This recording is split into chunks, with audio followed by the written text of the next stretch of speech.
how can we get Christians to be more engaged, involved in culture, in Christ-honoring ways? I think one of the things we have to do is go back and ask ourselves, what does it mean to be made in the image of God? And what stewardship responsibilities has God entrusted to us in this world? What does it mean to rule, to have dominion?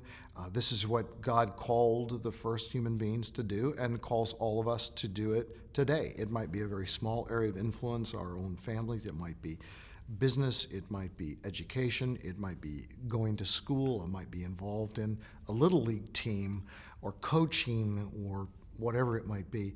And how do you bring Christ to those areas of life? Well, first of all, you have to know that God has called you to this and that this world is good.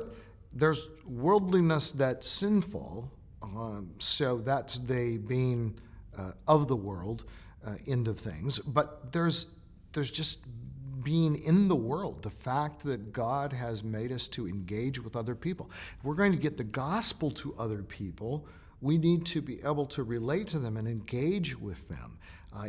In my own case, I coached high school tennis for years. This was a platform for sharing the gospel, for building the kinds of relationships that established myself with unbelievers, kids, their parents, all of that. I think if we just see the world as our mission field and not become paranoid about, well, in order, because I'm called to be holy, I have to stay away from things like sports and barbecues and movies and arts and concerts and culture. No, God has called us to be salt and light, to get out there, but all the time never using those things as an excuse for compromising my basic doctrinal beliefs and my personal values and ethics. I'm representing Christ wherever I go. But in order to represent him, I have to be out there where real people live. And they're never going to hear the gospel unless many of us are truly engaged with culture.